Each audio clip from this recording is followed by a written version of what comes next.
Bienvenidos a una nueva inmersión, una que nos adentra en un verano marcado por el terror en el corazón de América. El verano de 1974, cuando Alton Coleman y Deborah Brown sembraron el miedo a su paso, dejando tras de sí 8 vidas truncadas. Hoy vamos a intentar desentrañar este complejo caso.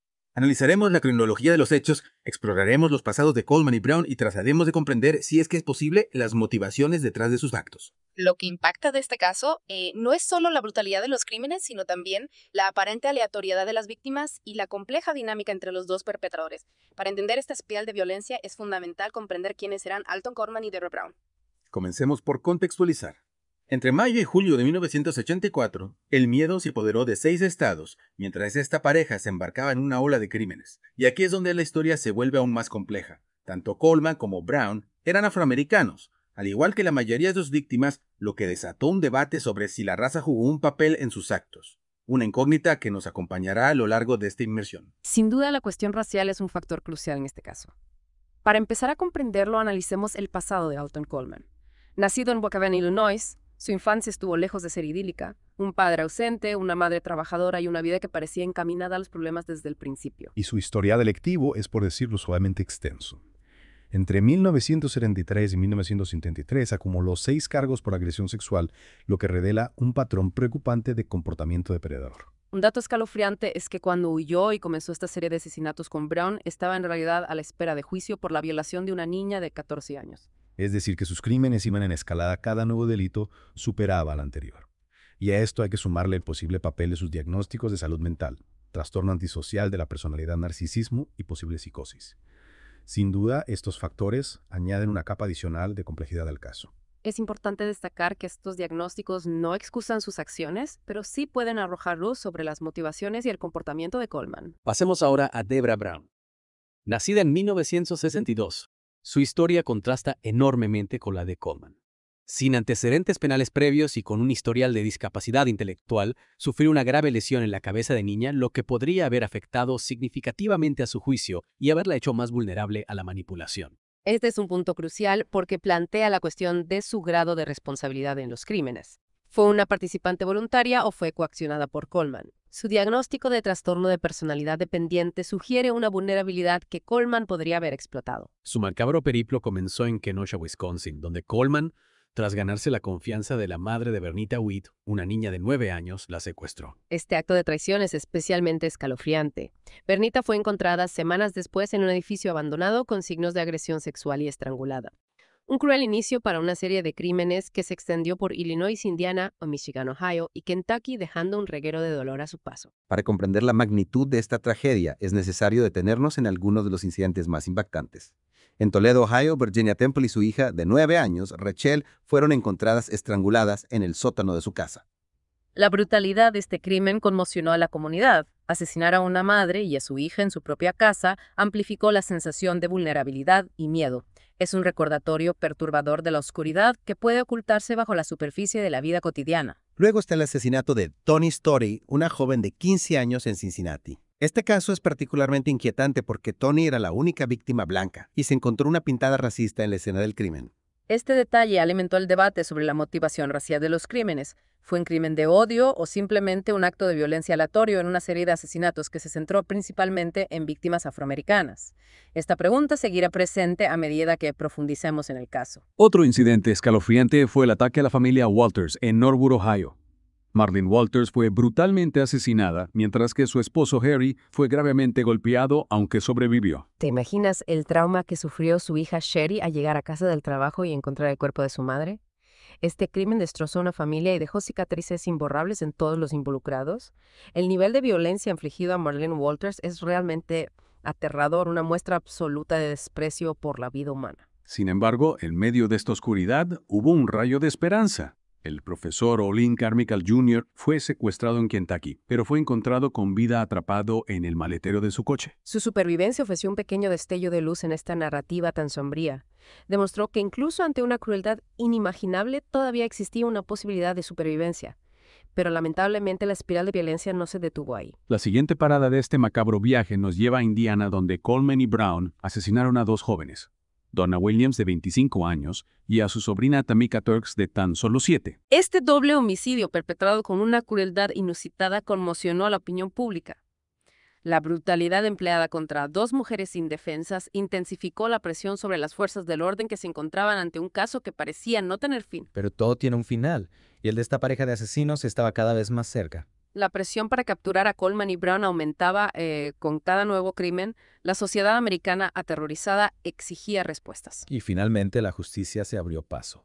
Gracias a la colaboración ciudadana, una persona que reconoció a Coleman dio aviso a la policía, lo que condujo a su arresto en Evanston, Illinois, el lugar donde todo comenzó. Las pruebas contra ellos eran abrumadoras. Huellas dactilares, objetos robados y una serie de testimonios que los situaban en la escena de los crímenes. El juicio se celebró en Ohio, un estado conocido por su postura firme en cuanto a la pena capital. La elección de Ohio como escenario del juicio no fue casual. Buscaban la pena máxima para Coleman y Brown, un juicio que sin duda marcó un antes y un después en la historia criminal de Estados Unidos. Efectivamente, este juicio tuvo una gran repercusión mediática y social. La brutalidad de los crímenes y la complejidad del caso con la incógnita de la motivación racial siempre presente atrajeron la atención de todo el país. Coleman fue condenado a muerte en varias ocasiones y finalmente ejecutado en 2002. Un final que para algunos supuso un alivio, mientras que para otros dejó un sabor amargo con la sensación de que algunas preguntas quedaban sin respuesta. La ejecución de Coleman cerró un capítulo, pero no el libro completo de esta historia. Deborah Brown, por su parte, corrió una suerte diferente. En 1991, el gobernador de Ohio, Richard Celeste, conmutó la pena de muerte de Brown por cadena perpetua, una decisión controvertida que dividió a la opinión pública. La conmutación de su sentencia se basó en su bajo coeficiente intelectual, la posible coacción por parte de Coleman y la falta de antecedentes violentos previos. Sin embargo, muchos argumentaron que su participación en los crímenes, independientemente de su capacidad intelectual o la posible coerción, justificaba la pena de muerte. El caso de Brown plantea una cuestión fundamental. ¿Dónde se traza la línea de la responsabilidad en un crimen cuando hay factores como la discapacidad intelectual o la manipulación de por medio? Es una pregunta compleja que nos lleva al terreno de la ética y la justicia. ¿Hasta qué punto la vulnerabilidad de una persona puede atenuar su responsabilidad en un delito? No hay respuestas fáciles. Deborah Brown permanece en prisión hasta el día de hoy.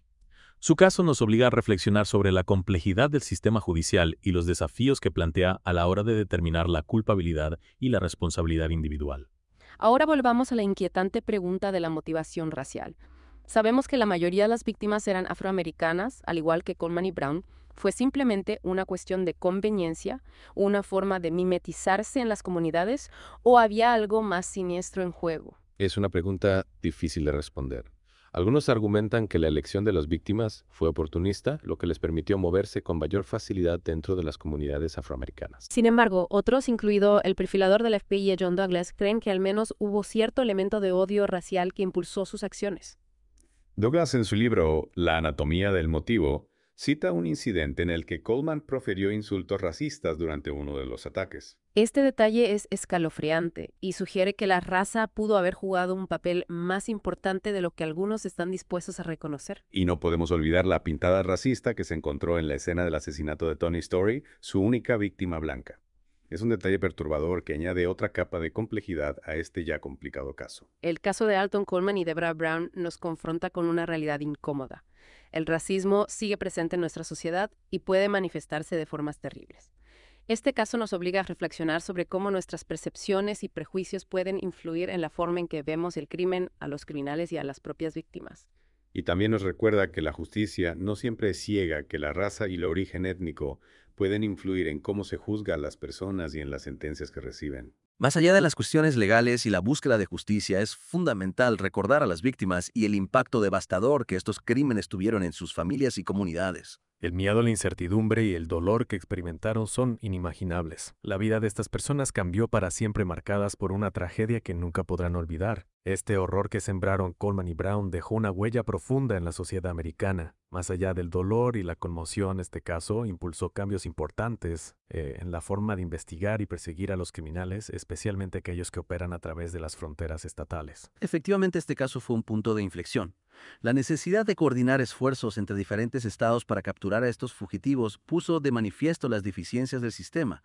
A partir de este caso, la colaboración entre agencias de diferentes jurisdicciones se intensificó, sentando las bases para una mayor cooperación en la lucha contra el crimen a nivel nacional. Y no solo eso, la brutalidad de los crímenes y la aparente falta de un patrón claro en la elección de las víctimas obligó a las fuerzas del orden a replantearse sus métodos de investigación. Este caso fue crucial en el desarrollo de técnicas de perfilación criminal. Exacto.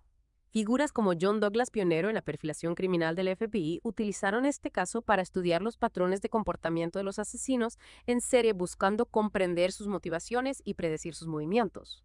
Sus análisis contribuyeron a refinar las estrategias para rastrear y capturar a este tipo de criminales. Es sorprendente cómo, a partir de una tragedia tan terrible, surgieron avances que en última instancia ayudaron a prevenir futuros crímenes. Es como si la sombra de Coleman y Brown también proyectase una luz que ilumina el camino hacia una justicia más eficaz. Sin duda, este caso tuvo un impacto que trascendió el ámbito judicial. Despertó una fascinación pública por las mentes criminales, impulsando la publicación de libros, la producción de documentales y hasta la creación de personajes de ficción inspirados en Coleman y Brown. Su historia se convirtió en un fenómeno cultural que sigue cautivando al público hasta el día de hoy. ¿A qué crees que se debe esta fascinación por un caso tan oscuro? ¿Por qué nos atrae lo macabro? Creo que hay varios factores en juego. La brutalidad de los crímenes, la ambigüedad de los motivos y la compleja relación entre Coleman y Brown. Todo ello nos confronta con nuestros miedos más profundos, con la fragilidad de la seguridad y la posibilidad de que la oscuridad se esconda tras la apariencia de normalidad. Y, por supuesto, el elemento racial añade una capa adicional de complejidad a la narrativa, ¿no crees? Totalmente. El hecho de que la mayoría de las víctimas fueran afroamericanas, al igual que los perpetradores, nos obliga a reflexionar sobre cómo la raza y los prejuicios influyen en nuestra percepción de la violencia y la justicia.